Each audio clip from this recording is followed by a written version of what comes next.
Hi guys, Scott DiGiammarino here. Thank you so much for being with us today, and welcome to the Inspirational Motivational Leadership Podcast.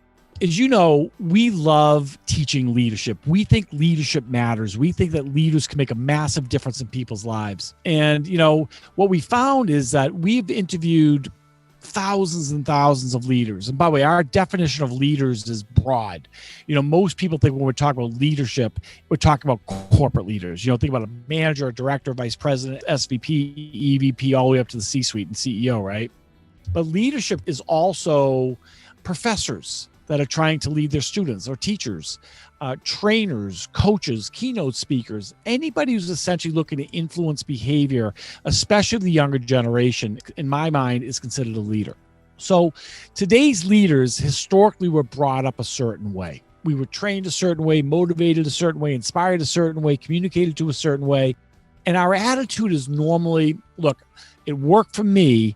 This is how I'm going to lead, train, and develop people that are now working for me. And I'll show my inspirational movies and I'll find my motivational quotes for work on a consistent basis. And basically I'll show my positive quotes, etc. But what I'm learning is, and what people are telling us, especially employees are telling us, is that today's leaders aren't necessarily connecting the way they'd like to be connected to. So if you think about it, in the next couple of years, 70 to 75% of the global workforce will be the Millennial and Gen Z generation, which I got to tell you something. And again, we've done all this research. I think is the greatest two generations in the history of mankind. I think these two generations will crush every other generation that there ever was in terms of talent, in terms of ability, and in terms of getting stuff done. I can't wait to see what these two generations can do.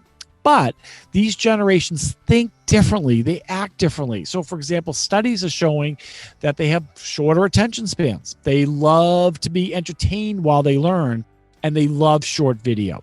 And so if today's leaders don't understand that, don't care enough to understand that, and don't adapt to the changing needs of the workforce or the classroom or their audience, what they're going to find, they're going to start hearing the sound. And what that sound is this sucking sound coming out of your organization.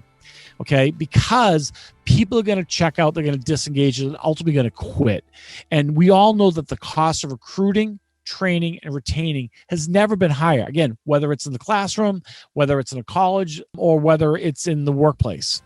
So as a leader, you may wake up a couple of years from now and say, what's happened to my culture? What's happened to my environment? Why are people leaving left and right? And the answer is because we didn't take the time to truly understand what the needs are of the workplace, the changing workplace, and how I could motivate, inspire, and engage folks in a different manner than how I was brought up. Now, the great leaders do this on a consistent basis. They wake up at 4 o'clock in the morning thinking, okay, what new material would I need in order to get people's attention, to make my messages stickier, to truly, truly motivate and inspire people the way they want to be motivated and inspired. And when they make those choices, what you're going to see is an engagement rate increasing. And we know for every 1% increase in engagement is equivalent to XYZ dollars in productivity and profitability. So bottom line, guys, is understand that this is happening today. It's happening now, but it's not too late to basically understand where people are at and where people are going and how to change your methodologies in order to be successful. We're here to help. Go for it. Do it. Listen. Be open. Be honest with yourself and understand that this group of people want something different than how we were all brought up. I hope this helps, and I will talk to you soon. Thanks.